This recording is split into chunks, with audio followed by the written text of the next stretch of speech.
Welcome to the Creating Wealth Show with Jason Hartman. You're about to learn a new slant on investing, some exciting techniques, and fresh new approaches to the world's most historically proven asset class that will enable you to create more wealth and freedom than you ever thought possible. Jason is a genuine self-made multimillionaire who's actually been there and done it. He's a successful investor, lender, developer, and entrepreneur who's owned properties in 11 states, had hundreds of tenants, and been involved in thousands of real estate transactions. This program will help you follow in Jason's footsteps on the road to your financial independence day. You really can do it. And now, here's your host, Jason Hartman, with the complete solution for real estate investors. Welcome to episode 1466. We've got part two of our guest from yesterday, Mark Moss, with us to finish out that round. But before we get to that, I want to remind you, what do I need to remind you of? Well, we have our 1031 tax deferred exchange webinar on Friday and this weekend. And guess what I'm doing this weekend, by the way? I know, nobody does anything on the weekends anymore. The days are all becoming the same as we enter day 275 of quarantine. Just kidding on the 275. But it feels like that sometimes, doesn't it? It certainly does. It certainly does. You know, it's really interesting how the areas that are opening back up are experiencing such uneven results in terms of infections and cases and so forth. And when you look around the world too, the same with the very uneven reactions to the virus, right? You know, Brazil, very different than South Korea or Singapore or, you know, China, and then also very different than Sweden. And these things are not, I don't know, there's not a lot of consistency in the results, is there? You'll have some places that are sort of open liberally, okay, and they're not taking many precautions, and they're not getting very many infections. But others, like Brazil, that sort of, you know, gave coronavirus the finger, that was silly. Now they're really paying for it. So why? This is just very uneven. One reason, I am sure, is density, the population density in a given area. So you can't even look country by country. You got to look city by city or really micro market, micro neighborhood, just like real estate. All real estate is local and all infections are local, right? So same rule applies there. It's really fascinating to watch all this stuff. And of course, at the same time, it's tragic. But we're going to see. I think it'll be interesting to see how history informs us more about what's going on now. You know, it's harder to see something when you're in the middle of it, right? And the same is true with trying to time the market, isn't it? So if you're trying to time the real estate market, it's a fool's errand, okay? Good luck with that one. Good luck with that. You know, you're probably going to be wrong. And if you are right, you're only going to be right a small part of the time. And if you are right, you're going to miss the opportunity that you would have had to earn that return earlier, right? If you didn't invest, or you might miss the opportunity on the flip side. It's just very hard to do. So just the prudent thing is to just do things that make good sense, where the numbers make sense, where you follow commandment number 5, thou shalt not gamble, be a prudent, conservative investor. You know, follow my strategy and you'll be okay. It's hard to go wrong following my 10 commandments, all 22 of them. Yes, there are 22 of the 10 commandments now. You know what commandment number 22 is, by the way, right? Thou shalt invest in low-density environments. Yes. We were doing that anyway for the past 16 years, but I never had a commandment about it. So, hey, I made one just recently, a couple months ago. Okay, so I got to tell you something. To find out if a property makes sense the day you buy it, which is part of commandment number 5 that I was just talking about, we would normally say that the first metric is that rule of thumb. It doesn't tell you everything, but it tells you something. It's the simple metric. It's the really easy one. Even a Democrat could figure it out. And that is the RV ratio, the rent to value ratio. Yes, even the Democrats could figure that one out. I know. There you go. All right. Hey, I'm just kidding. There's a lot of smart Democrats. But yeah, whatever. So when you have the RV ratio, right? I originally started talking about this back in 2003, but I didn't really get into the full-time investment business until 2004, when I was selling my traditional real estate company to Coldwell Banker at that time. And that deal took about a year to negotiate. And I started teaching people that you've got to evaluate these markets. You've got to buy investments that make sense from day one. And I was, when I was first doing this, I was doing it at my office meetings for my traditional real estate company. So I had like 65 employees, right? Or, well, employees and contractors, I should say, but depends how you look at them. The shorthand, staff. How's that? My staff consisted of 65 people when I sold that company. Took about a year to do the deal. But before I got into the investment business as a full-time occupation, like I'm in now, I started teaching people about the RV ratio in 2003. And that was the rent-to-value ratio. Now, there were various other ways to calculate the RV ratio. Mine was just the simple way. It was the look at the price you pay for the property and look at the rental income and do that ratio. And back then, I said that 0.5% was too low. Yeah, that would be dumb. You shouldn't buy that property. If it was 0.5, way too low. And that was sort of the typical thing in California. You'd get a 0.5 RV ratio. So a $600,000 property might rent for $3,000 a month. Probably it would even rent for a little less, maybe $2,500 to $2,800 a month. And by the way, check those ratios now. They're still pretty close 17 years later. Isn't that interesting? Because the world operates on ratios, okay? Numbers just don't give you enough information. What gives you good information is a ratio. Why is a ratio so important? Because a ratio just intrinsically asks the Jason Hartman question. Compared to what? Right? Compared to what? And that's pretty much everything in life is a compared to what question. We all make choices on a compared to what basis. Oh, hey, speaking of compared to what, I was going to tell you what I'm doing this weekend. Well, I'm doing a few things, but one of the things I was going to tell you that's interesting about the current world in which we live is I've been looking at new cars from my computer screen. Haven't gone to look at any in a while. And so I'm thinking about getting a new car, and, I hardly ever drive at all. I've been thinking about getting a car subscription, a CAS, like SaaS.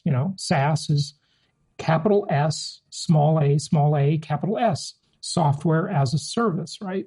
And that's the way we mostly use software nowadays in the cloud, software as a service, SaaS.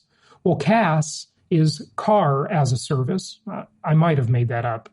I'm not sure I've heard or read that anywhere, but anyway, subscription cars, right? You can do this. A lot of the auto manufacturers, Porsche, Volvo, Mercedes, I'm sure some cheaper cars too have a CAS program, but they don't seem like they're really that good a deal. It just seems like kind of a warmed over car lease. So I don't know. I'll continue to investigate. But anyway, I've been looking at Consumer Reports. Great company, by the way. You know me. Listen, I am a consumer advocate. I love consumer advocacy. When I was a kid, I used to watch a show by a guy named David Horowitz. And David Horowitz was my first introduction as a kid. I don't know, when did I discover him? Maybe when I was 8 years old. And he used to have a show called Fight Back, David Horowitz, right? And he would go and expose all these scam artists and these crooks and these rip-off people. And, he was on the news on, I think, Channel 7, ABC in Los Angeles, California, where I grew up. It was great. I loved watching David Horowitz because I felt like he was a fighter for the people, a fighter for the underdog.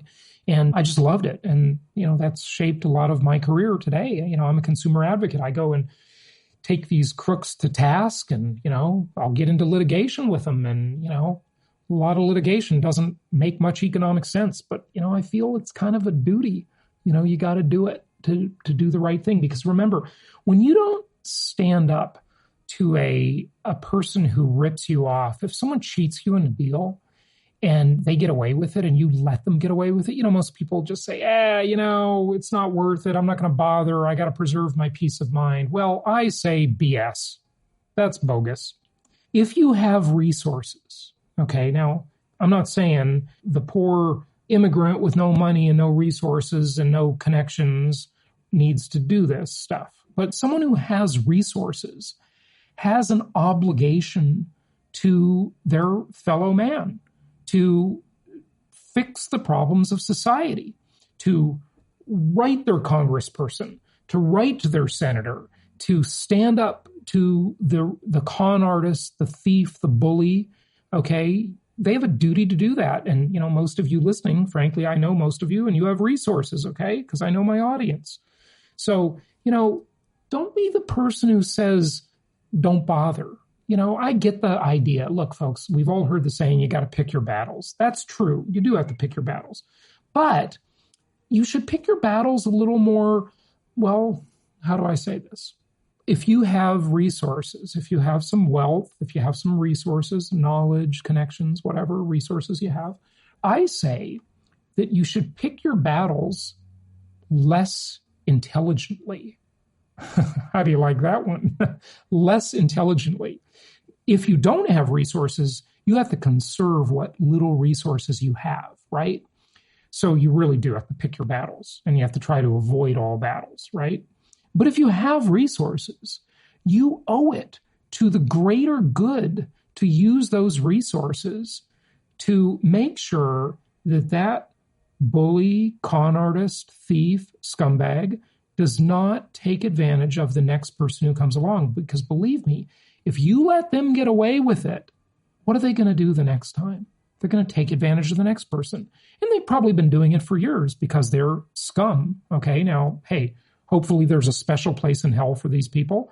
But you got to use your resources to do something for the greater good. This is basically the definition of charity work, of volunteerism. So, if you got to donate some money to go and fight a battle to save the next 25 people that are going to come along, or the next 1,000 people that are going to get ripped off by this crook you run into and encounter in your life, then do it. What are we here for, people? What are we here for? If we have resources, if we're successful, if we have brains, if we have money, we got to do something for the greater good. That's the point of life. I slept and dreamt that life was joy. I woke and saw that life was duty. I acted, and behold, duty was joy. Now, enough of my tangent, because I don't know where we got off on that. That was completely different than what I started with. Here's what I started with. I tell you, commandment number 5. Okay, so thou shalt not gamble. Now, I want to revise the rent-to-value ratio. So back in 2003, I told everybody 1% rent-to-value ratio was ideal. 0.7% was good enough if everything else was really good and the property was good and, all the path of progress and everything looked good, right? 0.7 was, good enough to consider the deal. And 0.5, no way. Don't do it. Don't do it. Don't do it. Don't buy that property. It doesn't make sense. You're a gambler if you buy that, because most people are buying it on speculation, hoping that something great will happen called appreciation. Then when it doesn't come, they're devastated. They've lost their money. But here's the thing. Back in 2003, now let me look at the chart I'm pulling up here, folks. In 2003, let's look at the mortgage rates in 2003. Here they are. Here they are. Okay. So if you would have taken out a mortgage, now these are owner-occupied rates. So understand that investor rates are not widely charted very well. Okay. And they're a little higher, maybe quarter point higher.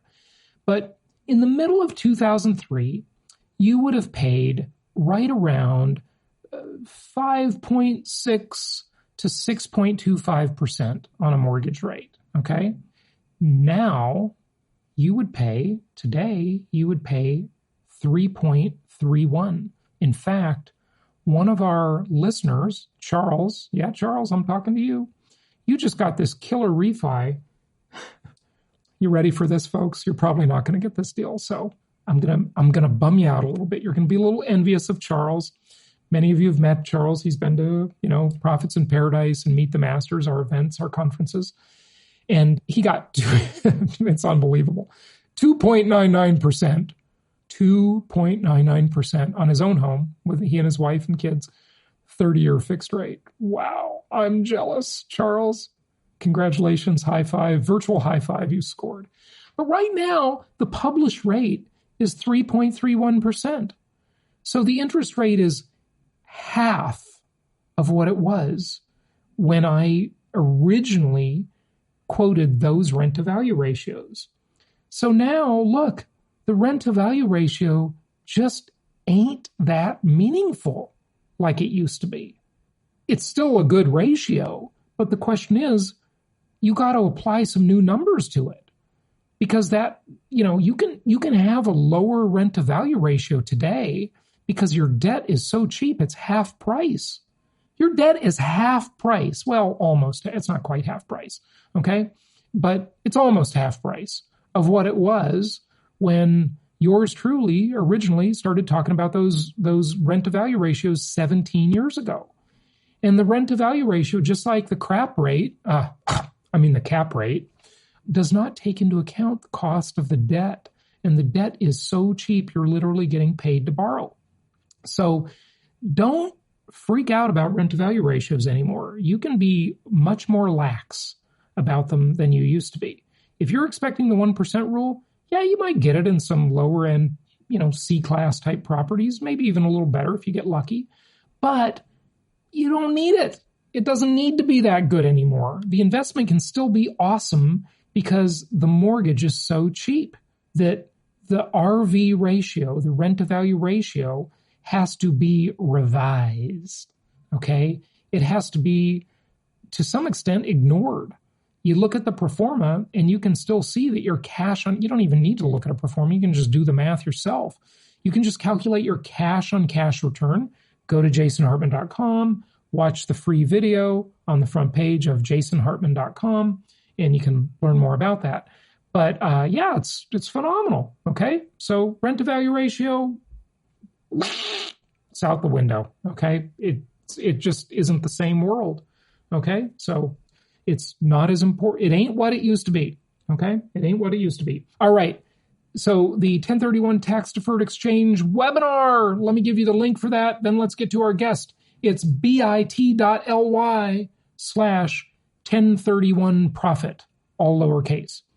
bit.ly, it's a bit.ly link, the shortened link, /1031. That's the IRS code, 1031 for 1031 exchange.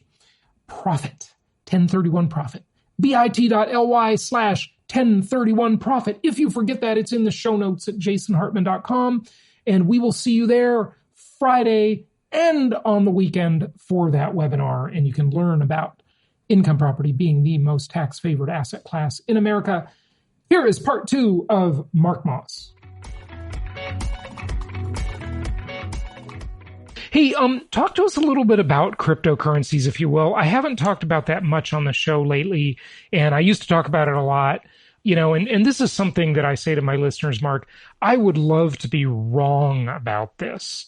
I'm not a Bitcoin bull, but I'd love to be wrong. I really would. I'd love nothing more than to see a decentralized, democratized currency. I just think that the Fed and the government, they're just too powerful. And other central banks. And I kind of view it as that, the chief product of any government is literally their currency. The dollar is the product they produce, right? Tesla makes cars, other companies make widgets. Well, governments make currency, right? That's their product. So a couple things I'd say about that. One, you mentioned earlier that fiat means it's government mandated, right?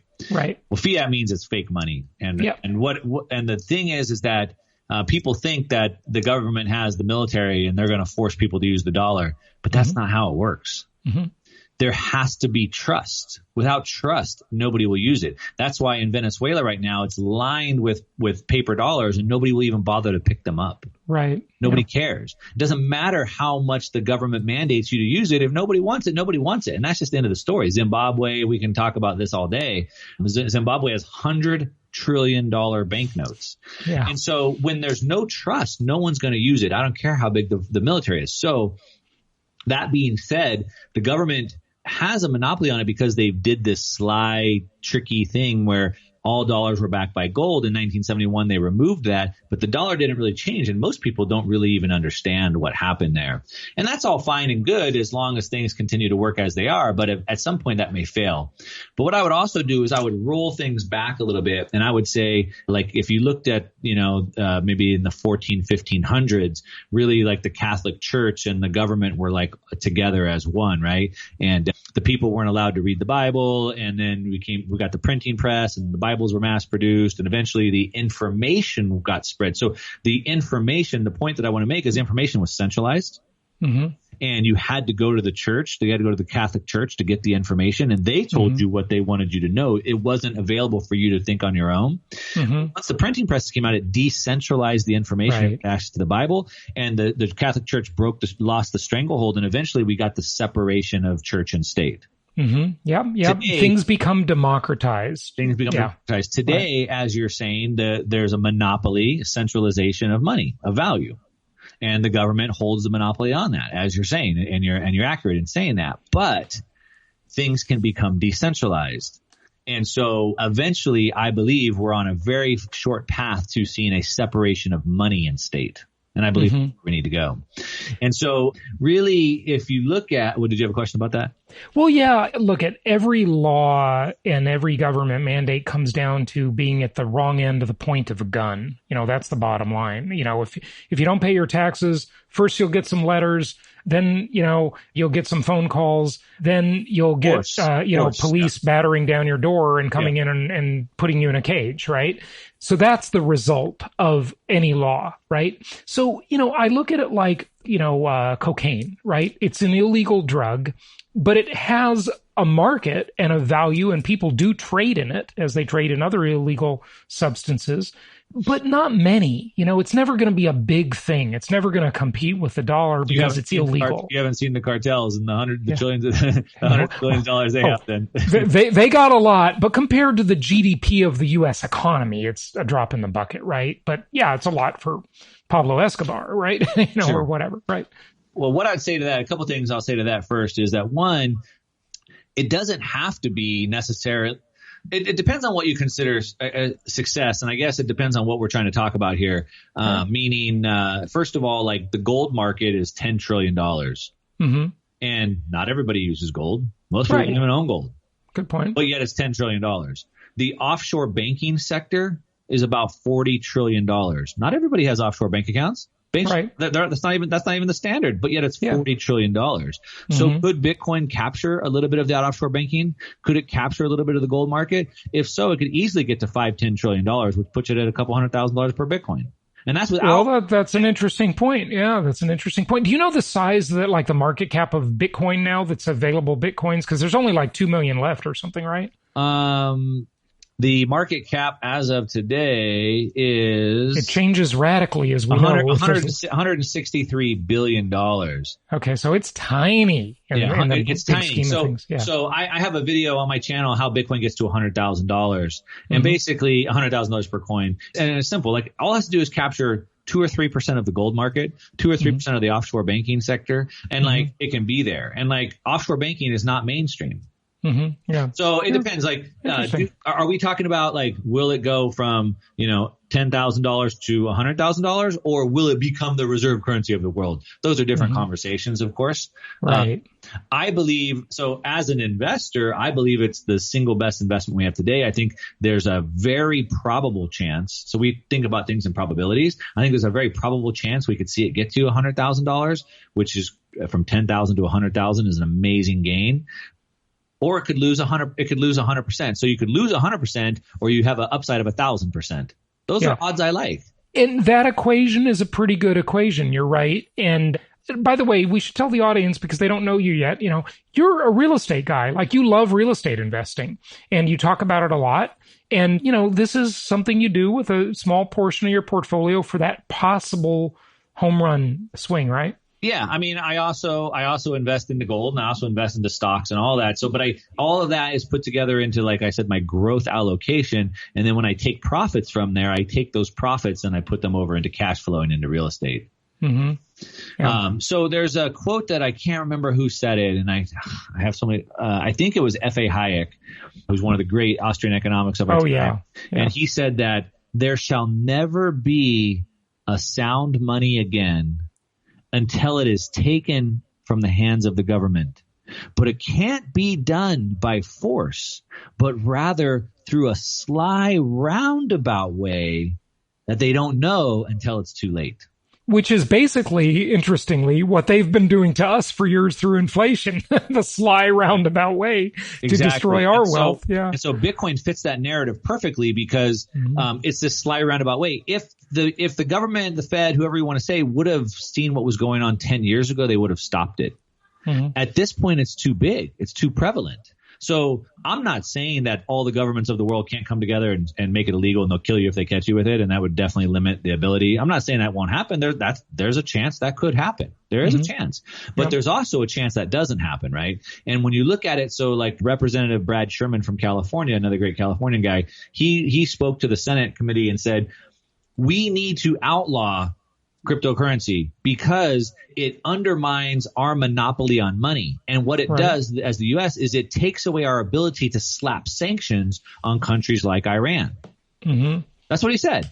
But Iran was sitting there listening going, oh, really? Well, then I think we should use it. Mm-hmm. Right. And so all of a sudden now the fact that the U.S. would want to make it illegal makes other countries want to adopt it. And what it creates game theory. Mm-hmm. And so now the U.S. I'm not saying they are, but the U.S. makes it illegal, and then all of a sudden they go lives in that free part of the world. So that's one thing. The other thing that I would say is that we know that that policy is set by lobbying, right? The people lobby the government and they get their way with the government, right? Right. And I would say that I don't know who's bigger, but probably the two biggest lobby are pharma and finance. Mm-hmm. Right? So finance is definitely one of the biggest lobby arms in there. And we know that Goldman Sachs, Fidelity, TD Ameritrade, NYSE, Bakkt, all these companies have spent collectively billions of dollars to start building out Bitcoin products.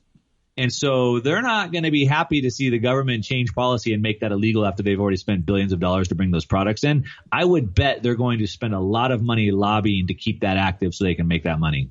Mm-hmm.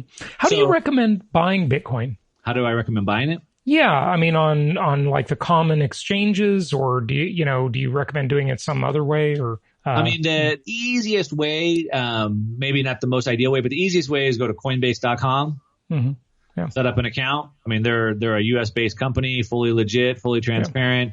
Yeah. You link up your account and you just click buy, and it just buys it. Jack Dorsey from Twitter has a company called Square, and there's a company, and they have what's called the Cash App. And then you can just download this Cash App on your phone, and it's kind of like a banking app. And I can request money, send money, kind of like a Venmo kind of type deal, and I can buy Bitcoin right in the Cash App. Okay, got it. So he's selling it too. That's interesting. And tell us about the halving that just happened. Yeah. So I want to tell you about the halving. But I want to tell you just back to, well, let's talk about the halving first. So basically what happened, and this is a very interesting thing, and I actually have a video dropping on my YouTube channel here in 1 minute talking about the halving. So if anybody wants to know more, they can go watch that on the channel. But basically what happens is it's very interesting. So the Bitcoin was created as a direct response to the 2008 great financial crash. So in the very first line of code, the programmer, Satoshi Nakamoto, whoever he is, but the programmer wrote a line in the code, and he quoted the headline of a newspaper article. The chancellor is on the brink of a second bailout. And it was in response to this endless money printing that Bitcoin was created. And Bitcoin was created to be deflationary. So we talk about money, and there's just no end to how much they make. And of course, the more they make, the less it's worth. The dollar's lost 98% of its purchasing power over the last 100 years. Well, Bitcoin was created as a response to that, and it's made deflationary. It has a hard cap, never be more than 21 million Bitcoin ever. And what happens is, over time, they're released. So and there's a new block. You've heard blockchain. So as the transactions gets processed, it's block by block by block, and it gets added. Every 10 minutes, a new block. And every 10 minutes, a new block releases Bitcoins into the system. And if you buy a computer and you hook into the network, which is permissionless, everybody's able to do this. Anyone can hook a computer in and start helping the network with security. If you participate in that, when coins are released, you get a share of that, depending on how much share you're putting in on work. Now, in the beginning, it was 50 coins, 50 Bitcoin every block, every 10 minutes. But what happens is that schedule goes down every 4 years. It gets cut in half. So then it was 25 Bitcoins every 10 minutes. Right now, we've been 12.5 Bitcoin every 10 minutes. And as of yesterday, it became 6.25 Bitcoin every 10 minutes. And so back to what I said about supply and demand, right? Things are super simple. Right now, before yesterday, we were creating 1,800 new Bitcoin were created every single day. 1,800 Bitcoin is about, at today's price, roughly $16 million, right? So the market, the demand and the supply is 1,800 new Bitcoin every day. The demand is absorbing that, and the price is stable with that supply and demand. If the demand stays the same, but you cut the supply in half, what happens? The price should go up. Right? Should, yeah. So that's the big deal with the halving. So we're on this supply schedule, this fixed supply schedule. Every 4 years, the inflation, right, you can call it the inflation of Bitcoin, gets cut in half every 4 years. And basically all the way, we have about 120 more years until it runs out and we max out the 21 million Bitcoin and there's no more. So, Mark, I know we got to wrap it up here, but this is fascinating. And, one more thing I hear from the skeptics is they'll say, well, okay, Bitcoin is limited. You got like 21 million allowed or something like that, right? But the market for cryptocurrency in general is totally unlimited. I mean, you've got all these others out there, right? Ethereum and a zillion others. What do you say to that? Like, is it just a cryptocurrency thing, or is it all about Bitcoin? In my mind, it's all about Bitcoin. And what I would say to that is, you have one Mona Lisa, and it's worth a lot of money. You have two paintings right behind you. Do those two paintings diminish the value of the Mona Lisa? No, they don't. They don't. There's thousands of paintings. There's millions of paintings in the world. Right. Sure. Do those millions of paintings diminish the value of the Mona Lisa? Yeah. No, they don't. And the reason why is because Mona Lisa has characteristics that are unique to the Mona Lisa. And Bitcoin has characteristics that are unique to Bitcoin that no one else has. No one else can do. No other coin, no other cryptocurrency could ever replicate or duplicate. Well, I don't want to say ever, but have not so far been able to, and I would almost say never, probably never could ever duplicate what Bitcoin has. And so what does Bitcoin have? It has immutability, it has scarcity, and it has censorship resistant. And this is the big thing, right? So you've seen in Weimar Republic, you've seen in Cyprus in 2015, Australia has bail-in laws. The government goes broke, they just take your money. They seize gold. The U.S. seized gold in 1933, right? So the government just takes your money when they want it. Bitcoin is censorship resistant. Nobody can seize it, steal it. Nobody can manipulate it, prevent it. We saw, like in WikiLeaks, we saw Julian Assange was holed up and people were sending him money. And then the government just said, nope, you can't send him money anymore. So people started sending him Bitcoin. And so Bitcoin is freedom. Bitcoin is sovereignty. If I hold Bitcoin, nobody can steal it. Nobody can seize it. Nobody can manipulate it. Nobody can inflate it away. Like those dollars in your bank account, the government's inflating them away, or they could take them out of your bank if they wanted. Either way, right? But nobody can seize it. And in addition, if I want to pay you for something with dollars through PayPal, Venmo, wire transfer, there's 50 people in line that could stop that transaction. But Bitcoin is peer to peer. If I want to pay you, nobody can stop it, block it, or prevent it. It's freedom. It's sovereignty. And I believe that freedom and sovereignty will always win.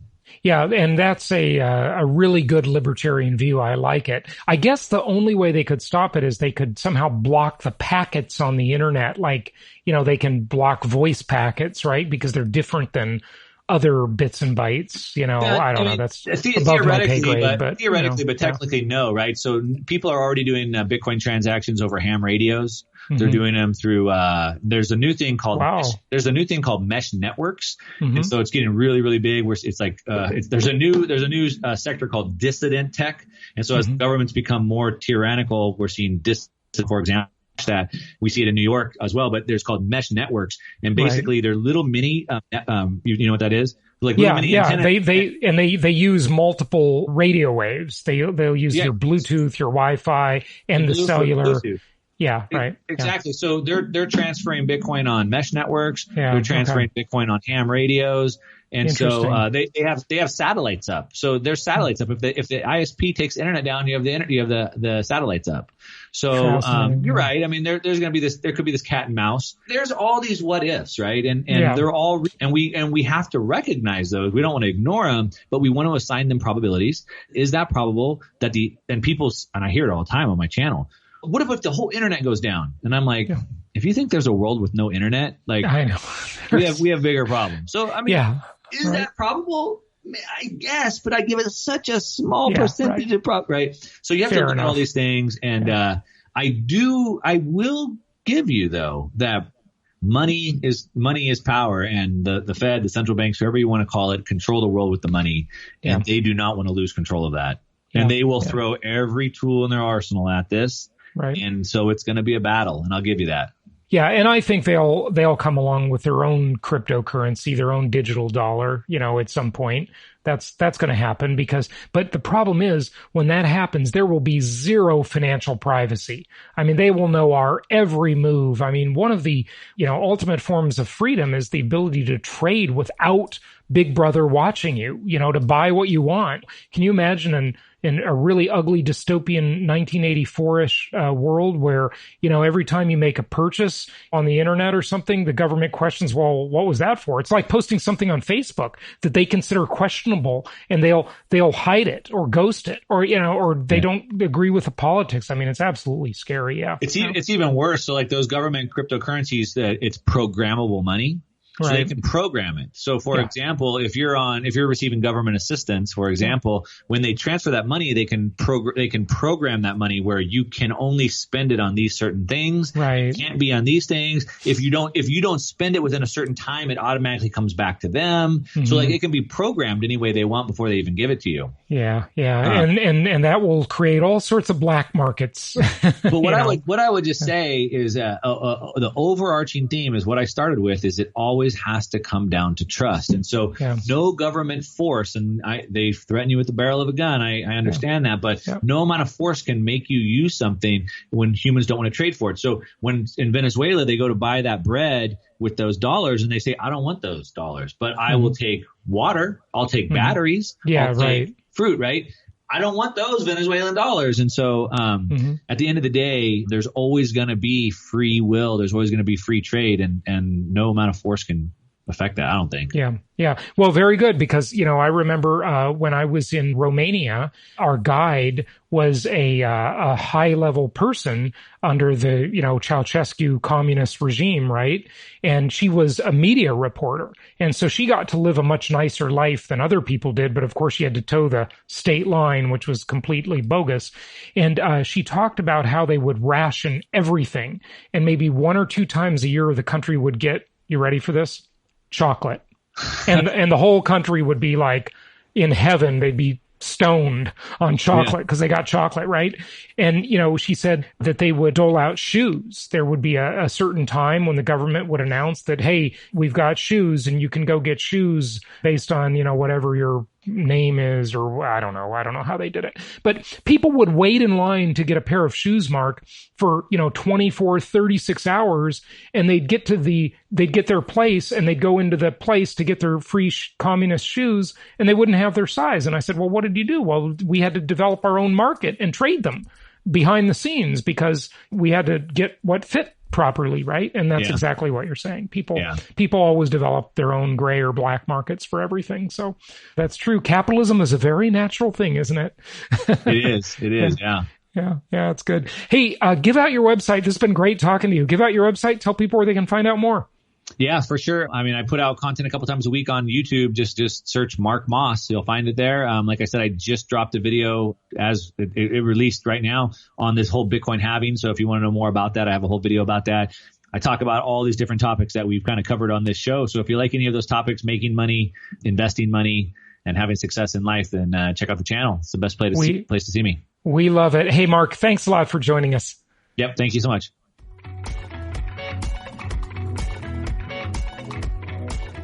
Thank you so much for listening. Please be sure to subscribe so that you don't miss any episodes. Be sure to check out the show's specific website and our general website, hartmanmedia.com, for appropriate disclaimers and terms of service. Remember that guest opinions are their own, and if you require specific legal or tax advice or advice in any other specialized area, please consult an appropriate professional. And we also very much appreciate you reviewing the show. Please go to iTunes or Stitcher Radio or whatever platform you're using and write a review for the show. We would very much appreciate that.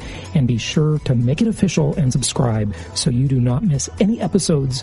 We look forward to seeing you on the next episode.